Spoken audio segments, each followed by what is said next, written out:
ठीक है जी। महाराज जी की वाणी श्रवण करें। विस्माद कथिए विस्माद देखिए, विस्माद रहिए लवलीन मंगत सब विस्माद है। जब गुरु सिखया चित चीन,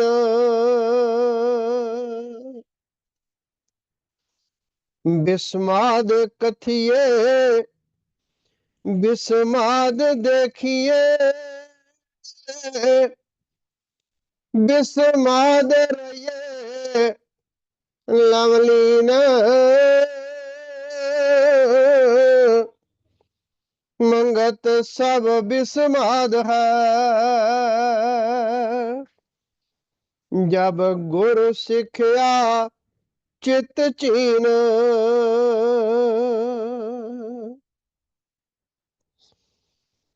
प्रभु की भगत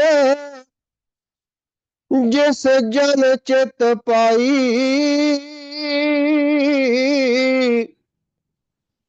स्वपजरो देवगत पाई।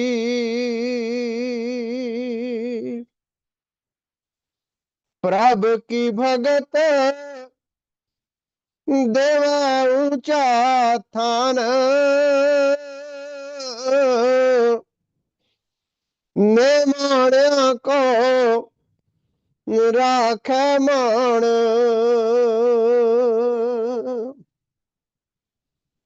सर्व की ओट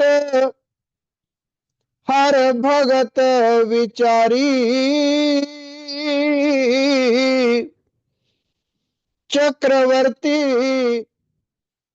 भय भिखारी।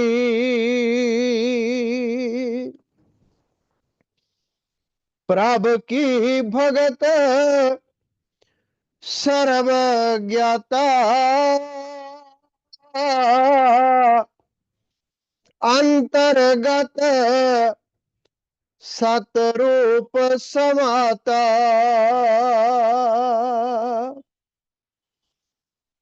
प्रभु की भगत घट घट सुध देव, सर्वज्ञ ठाकर के चरण को सेवा।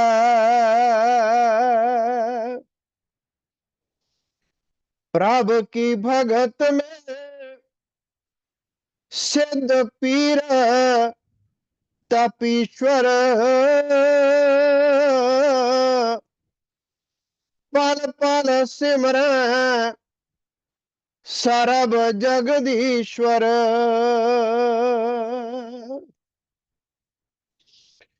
प्रभु की भगत में वली नबी रसूल,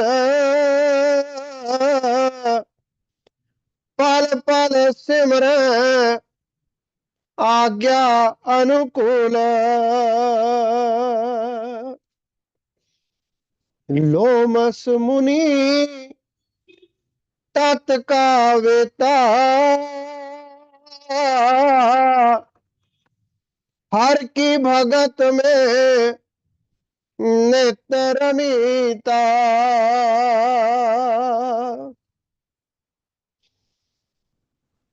जनक निर्दयी राम अवतारी, यज्ञवल्क और व्यास विचारी।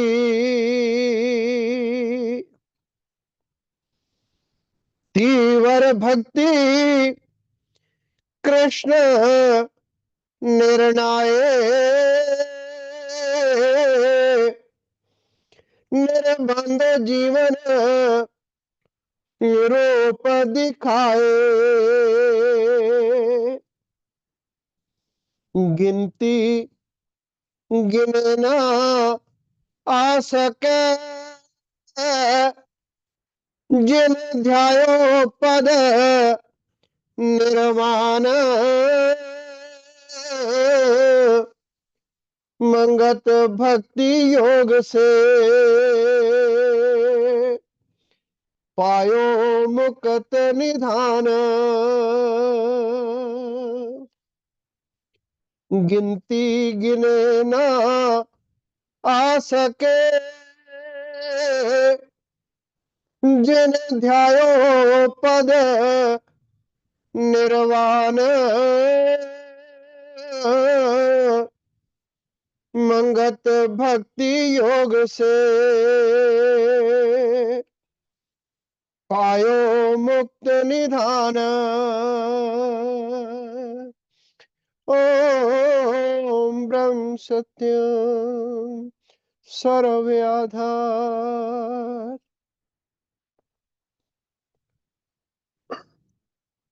परम आदरणीय नारायण रूप संगत श्रद्धे मातृशक्ति दास का आप सभी के चरणों में दंडवत प्रणाम है। संगत में सभी आ जाते हैं, पर मेरे सामने आदरणीय ओम प्रकाश जी महाजन बैठे हैं, आदरणीय के शर्मा जी भी हैं। उनके चरणों में मेरा दंडवत प्रणाम है, साष्टांग प्रणाम है। उनके आशीर्वाद से, महाराज जी की कृपा से ही कुछ कह पाऊंगा। आदरणीय प्रेमी जी, अगर अब आपने प्रार्थना का शब्द ध्यान से सुना हो तो कुछ कहने की जरूरत रह ही नहीं जाती। अंत में, शुरू में भी महाराज जी ने भक्ति पर जोर दिया, और जो अंतिम दोहा प्रार्थना में था, भक्ति पदार्थ मांगियो सत साहेब दरबार, मंगत दुर्लभ संपदा जो जीव देवे छुटकार। यानी वो ऐसे खजाने की चाबी है जिससे जीव जन्म मरण के चक्कर से अबूर पा सकता है। जो शब्द मैंने महाराज जी की वाणी से पढ़ा, विस्माद कथिए विस्माद देखिए, विस्माद रहिए लवलीन, मंगत सब विस्माद है जब गुर सिखिया चित चीन। विस्माद कहते हैं किसी आश्चर्यजनक चीज को देखना जिससे आदमी दंग रह जाए, आंखें फटी की फटी रह जाए। अब चूंकि हम संसार में हैं,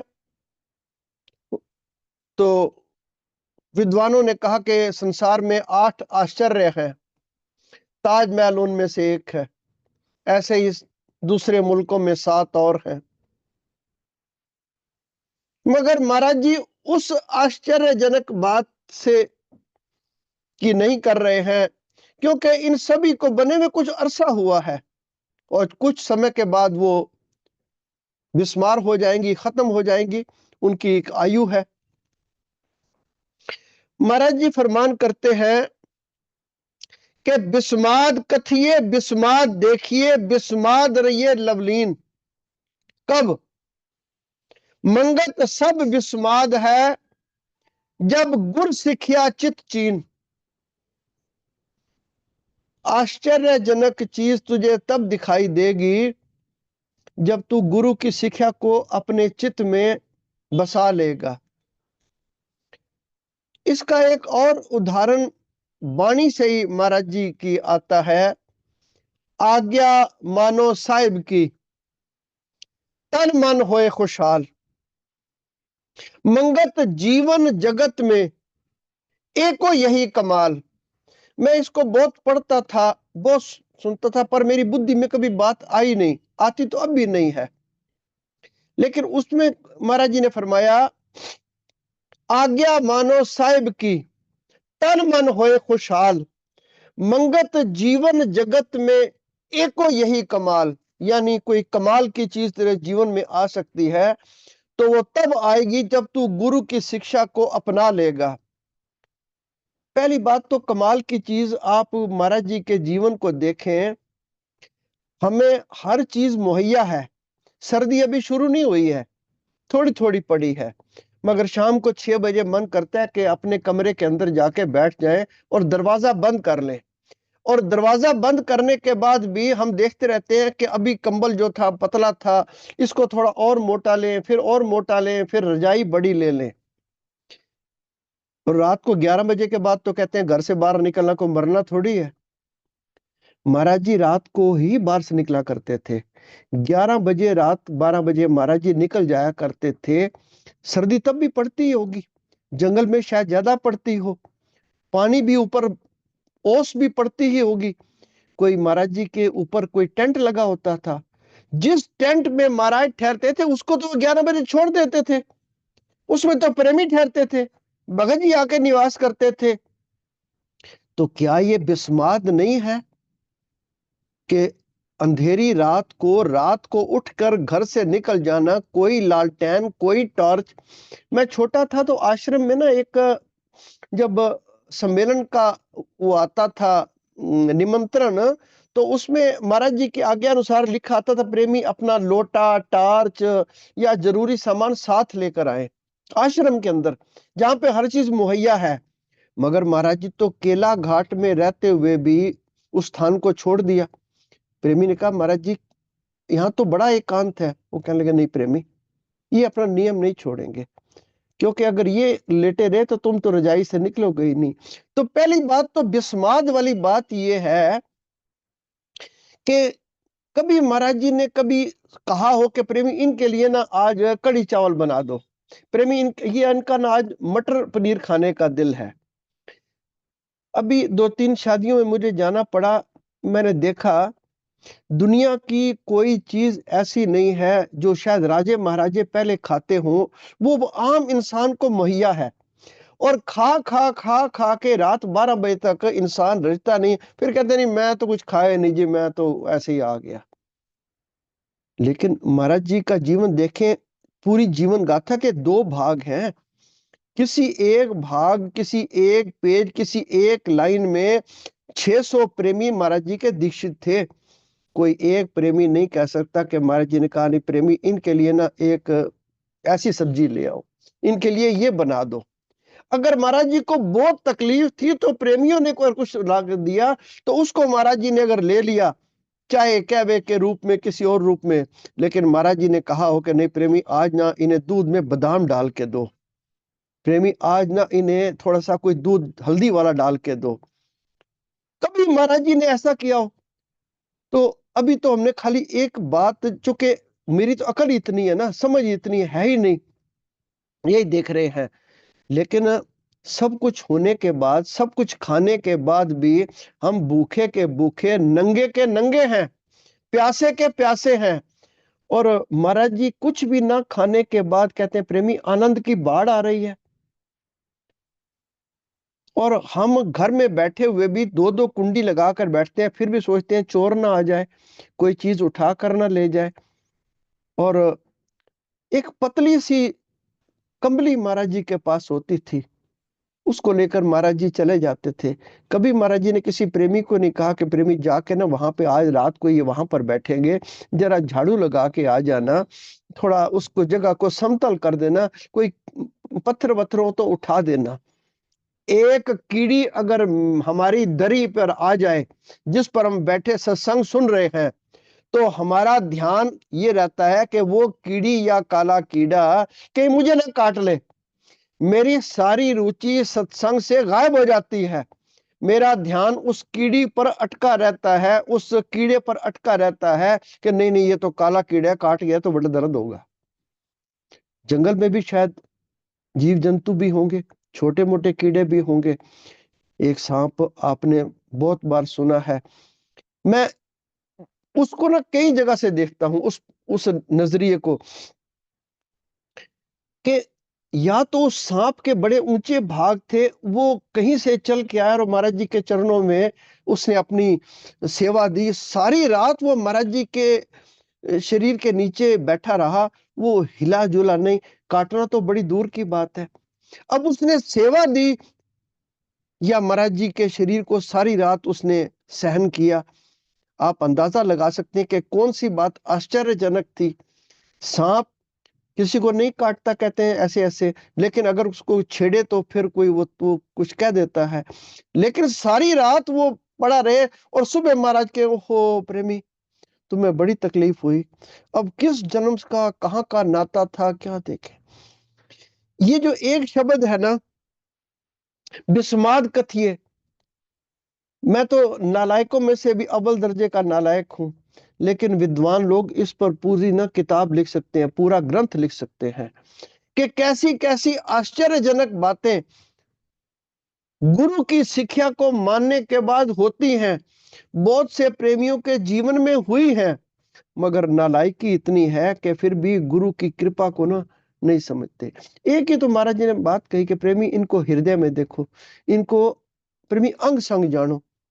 और किसी एमएलए को, किसी छोटे मोटे अधिकारी को तो मान लेते हैं कि वो मेरे चाचे दे पुत्र दा फलाना फलाना लगा है उथे, चाहे वो चाचे का पुत्र पहचाने या ना पहचाने, मगर उसको मैं सिमरता रहूंगा।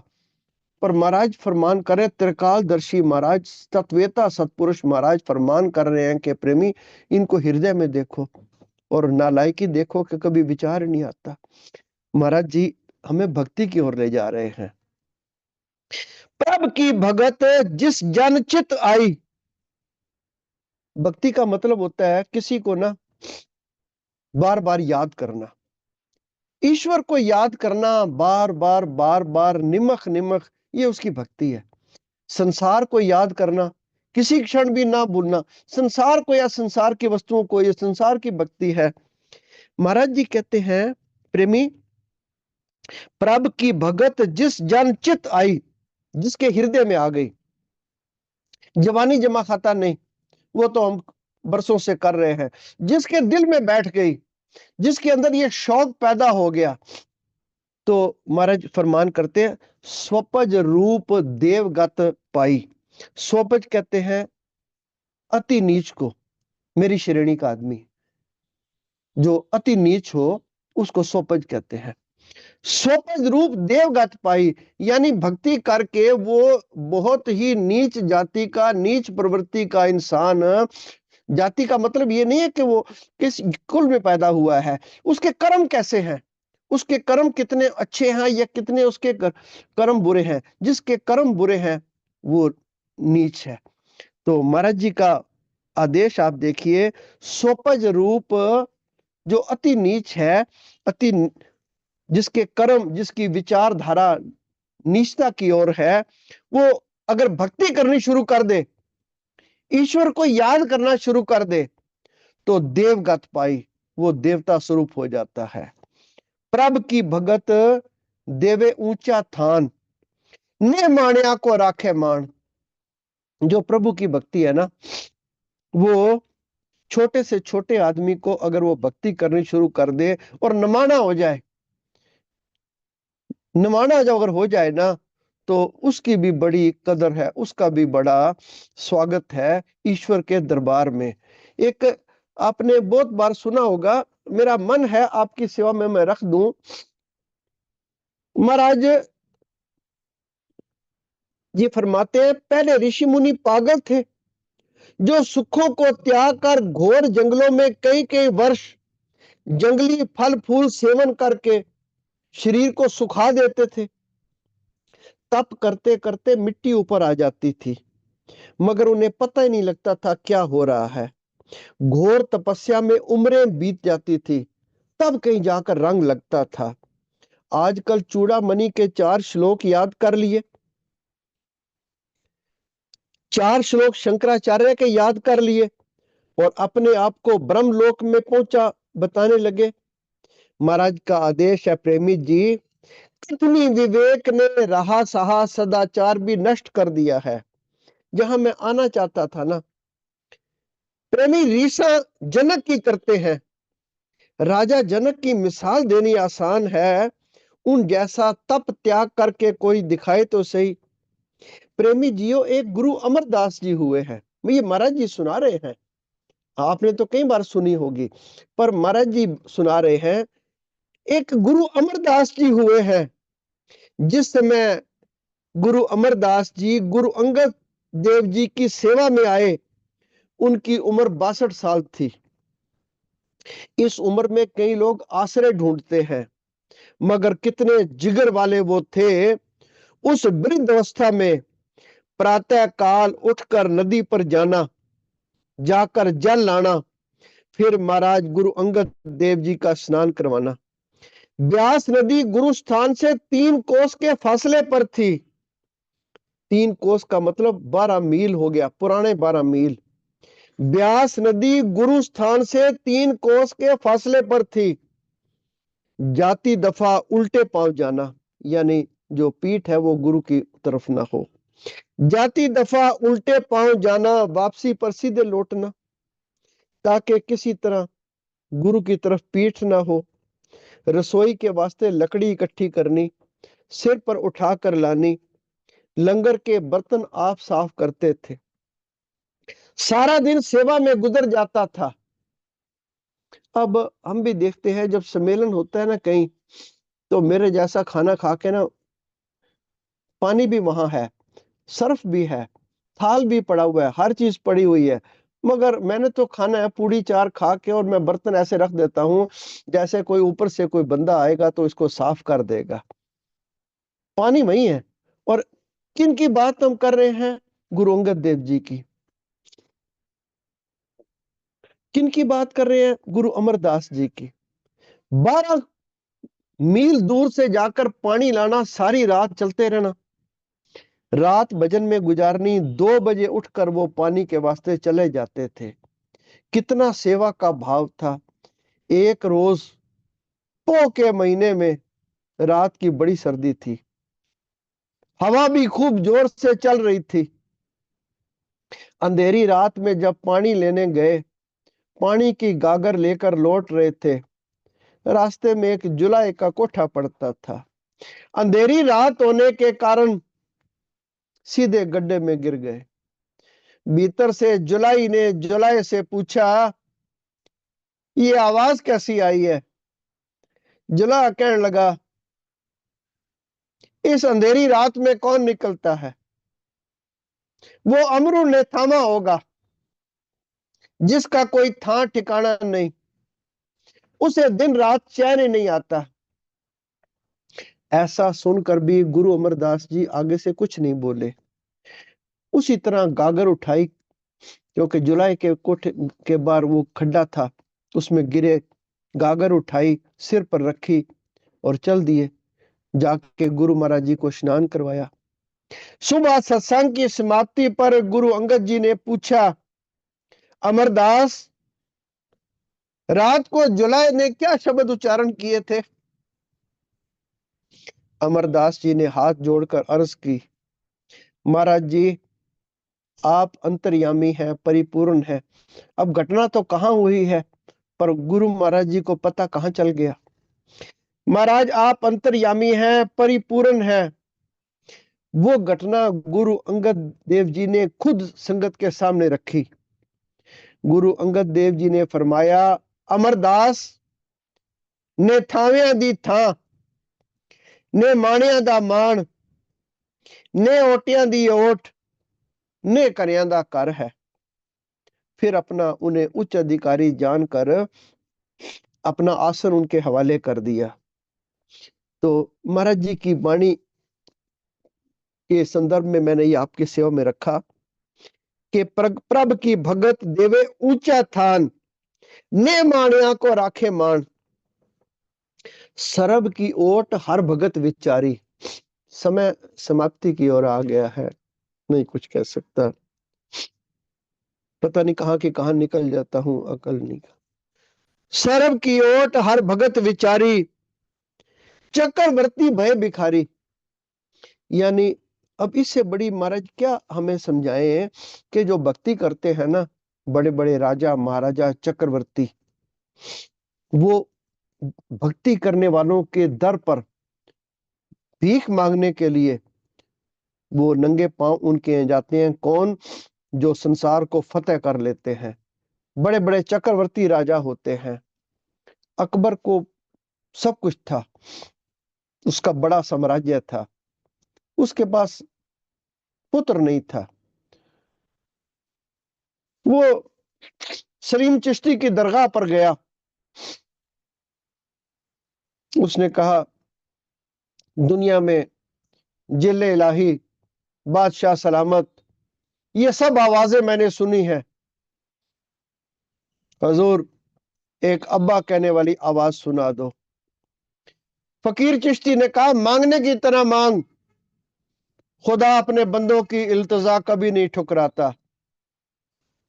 सलीम चिश्ती ने हाथ उठाए, अकबर ने भी दुआ मांगी, अकबर को औलाद मिली। महाराज जी की वाणी ये हमें समझा रही है, प्रेमी जियो सरब की ओट हर भगत विचारी, यानी भक्ति जो है, जो इसको पकड़ लेता है, जो इसके रंग में रंगा जाता है, उसका दुनिया में बड़ा ऊंचा स्थान है। फिर महाराज जी ने ये जो शब्द था, इसमें मैं कुछ पढ़ पाया कुछ नहीं पढ़ पाया। इतने सत्पुरुषों के नाम महाराज जी ने अपनी मुखारबिन से फरमाए। मारकंडे भुसुंड ज्ञानी, हर की भगत जुग जुग पहचानी, जनक निर्दयी राम अवतारी, यज्ञवल्क और व्यास विचारी। अब इसमें एक शब्द आया कि तीव्र भक्ति कृष्ण निर्णाय, यानी कृष्ण भगवान के बारे में महाराज जी ने फरमाया कि तीव्र भक्ति के वो मालिक थे। हम महाराज कृष्ण को, नारायण कृष्ण को कैसे याद करते हैं, हम कैसे लीला दिखाते हैं उनकी, कि कहाँ वो गोपियों में खड़े थे और कहाँ क्या कर रहे थे। और महाराज जी क्या आदेश दे रहे हैं, तीव्र भक्ति कृष्ण निर्णाय। मेरे साथ एक सज्जन सफर करते थे, सत्संग से उनकी रुचि कम थी, मगर मैंने उनके जीवन में एक बात उनसे सुन ली, तो फिर मैं उसका सोचता रहा। उन्होंने कहा कृष्ण 16 कला संपूर्ण थे। मुझे पता नहीं था 16 कला क्या होती है। फिर मैंने अपने ग्रंथ में से आखिर में से ढूंढने की कोशिश की। कभी समय मिला तो मैं इस पर फिर आपकी सेवा में विचार रखूंगा। अभी तो गलतियों के लिए क्षमा चाहूंगा। ओम ब्रह्म सत्यम सर्वाधार।